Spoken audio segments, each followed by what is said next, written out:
Welcome to Buckeyes Tomorrow Morning for Thursday, July 13th. I'm your host, Tom Orr. The Indiana game is in 51 days. The game against Michigan in 135 days. We get to talk a little recruiting today, and we get to talk some of Ohio's top in-state prospects in the class of 2024, 2025, and 2026. We're going to be talking about all of those with our good buddy Kevin Noon. He just got to watch a 7-on-7 event down in Dayton earlier in the week, and got to also stir up a little bit of a hornet's nest on the internet, Kevin. I don't know if this was quite like a break the internet level thing, but you had the audacity to post a picture of Aaron Scott and what Aaron Scott was wearing to the event, and oh boy, it got some people up in their feels. Yeah, exactly. I think that there certainly is a segment of the population who follows recruiting and understands that it is a soap opera and that a lot of things go on and the red herrings are aplenty. And then there are the other ones who are like, don't talk to me about the labor, just show me the baby. And the ones that just want to see that kid don't understand that a lot of things go on and don't remember names like Rico McCoy and so on and so forth, and understand that kids are trying to, quote unquote, shock the world, which doesn't happen in this day and age when everybody is self-reporting on social media on top of tons and tons of reporters. But yes, he was at this event with his Springfield High School team, wearing Michigan cleats, wearing a Michigan sleeve, and wearing Michigan gloves, and also into the event wore a Michigan ball cap that was not pictured in any said tweets or Instagrams or whatever the hell all that's called. And yeah, I think that put a lot of wind in the sails of Michigan fans, and for the Show Me the Baby crowd, maybe took a little wind out of their sails. Well, and just in case you are a little bit more on the Show Me the Baby side of things, we'll just kind of give you a quick 30-second. Aaron Scott is a cornerback out of Springfield, 2024 class. He is set to decide on July 30th between Ohio State, Michigan, and Oregon. No one really seems to think that it's going to be Oregon. It feels, for everyone's sort of sense right now, seems to be it's either Ohio State or Michigan. And, Kevin, what did he have to say? I know how he was dressed.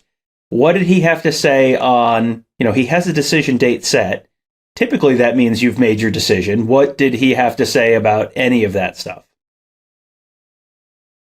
Yeah, he said he's undecided as of this point, which I don't know if I necessarily am buying. I mean, you have to take what the kid says with, it's his quotes. I mean, you can't sit there like, well, that's not what I'm going to write, because even though you said it, I don't believe you. But he said he's undecided, and he hopes that he wakes up one morning between now and his July 30th decision date, and the decision is clear. But there's a lot of things involved there. It's the announcement date is the day of his dad's birthday.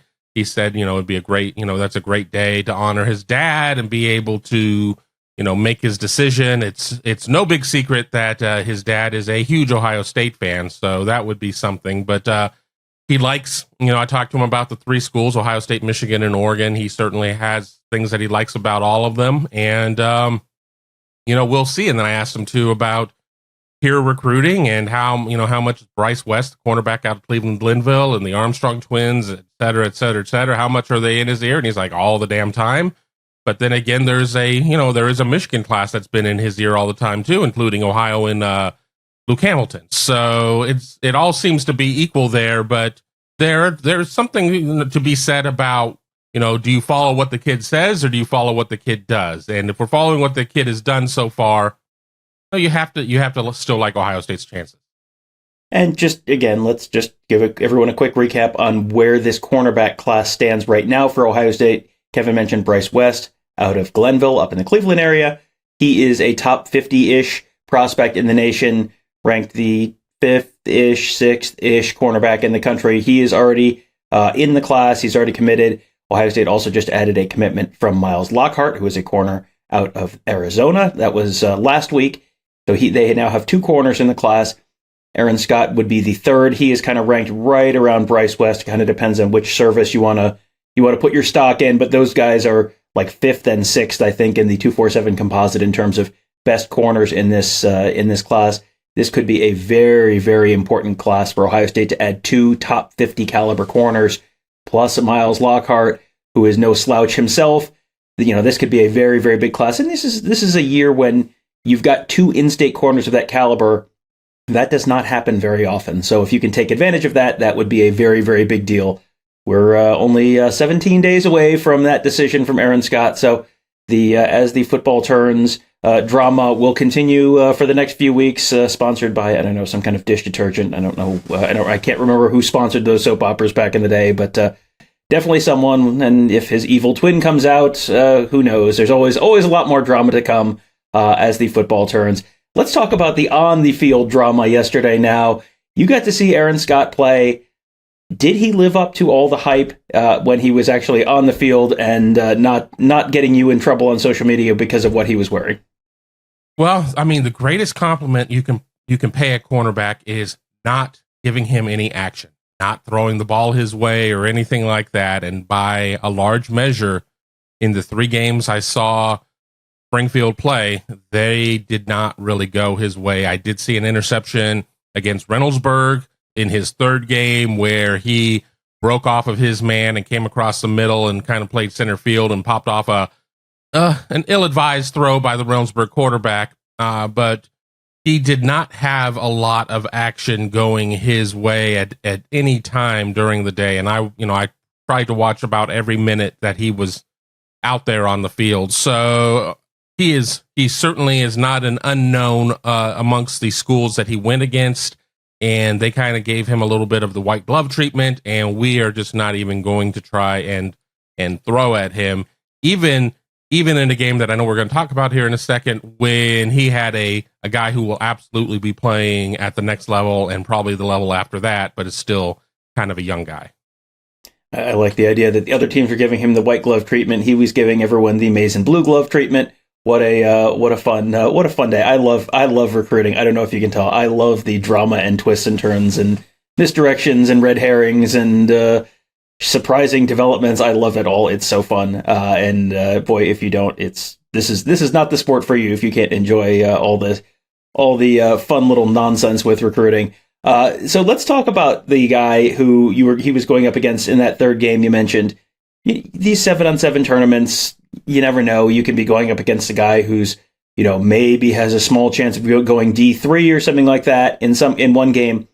But man, he went up against Chris Henry Jr. Chris Henry Jr., one of the top 2026 players in the class, already has an Ohio State offer several years in advance. Of course, the son of the late Bengals wide receiver Chris Henry, who went to West Virginia.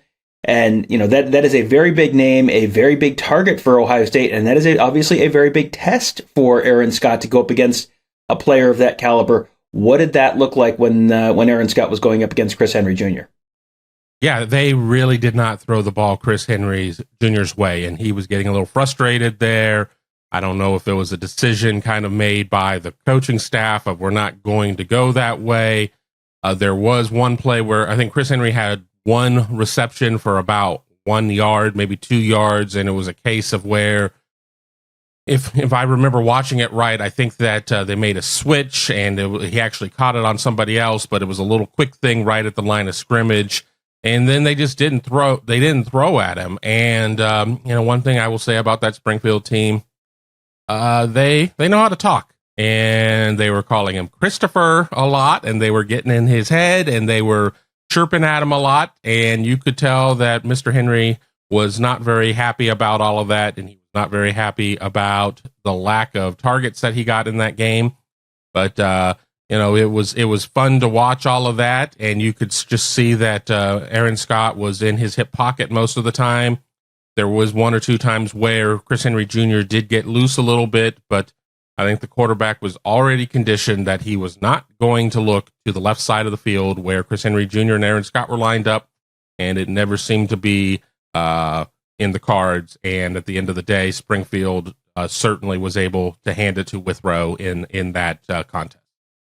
Well, and just before anyone writes off Chris Henry Jr. as never going to amount to anything because he didn't get the ball thrown his way in 1 7-on-7, let's just remind everyone, Chris Henry Jr., a 2026, so he just finished up his freshman year of high school and is going up against someone who is about to enter his senior year of high school, so probably a couple of years of development for him and ahead, and also if they're not throwing the ball your way no matter what, well, that's not really on you either. So just didn't want anyone to jump to any crazy conclusions there.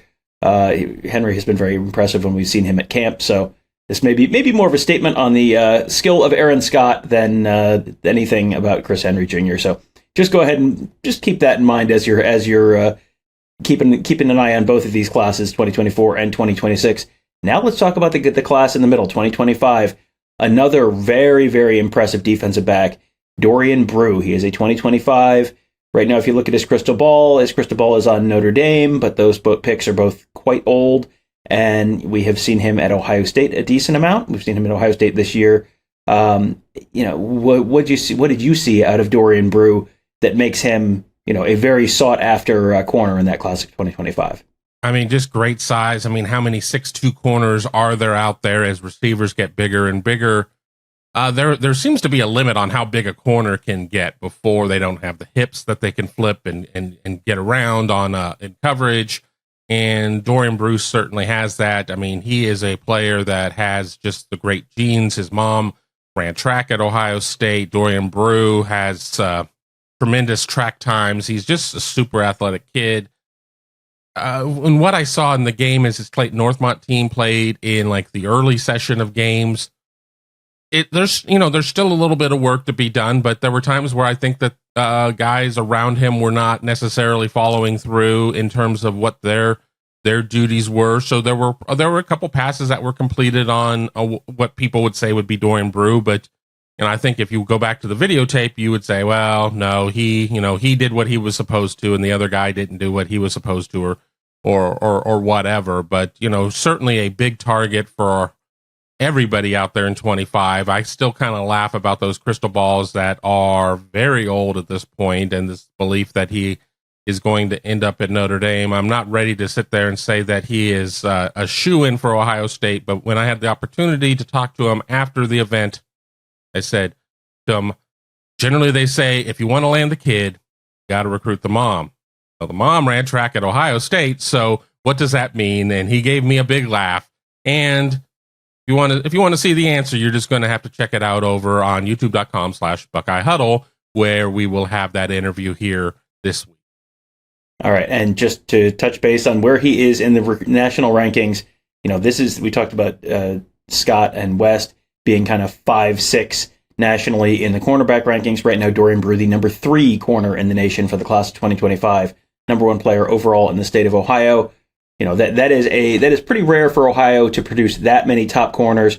Just produced Jair Brown last year. I mean, that is a lot of talent at the corner position.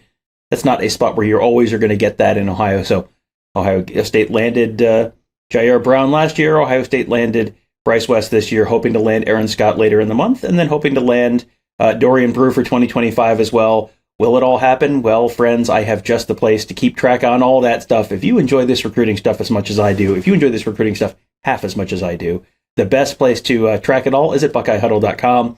Mark Givler and Alex Gleitman have been very, very busy keeping track on all this stuff. You can find it all at BuckeyeHuddle.com. Great coverage from Mark and Alex, and of course the rest of our team there. And as Kevin mentioned, interview at youtube.com/BuckeyeHuddle with Dorian Brew. Had some video with some of the other guys from that event there as well. Aaron Scott video I saw. So lots of great stuff, all at youtube.com/BuckeyeHuddle as well. That will do it for today. Thank you guys all for joining us. Have a great day. We'll talk to you tomorrow.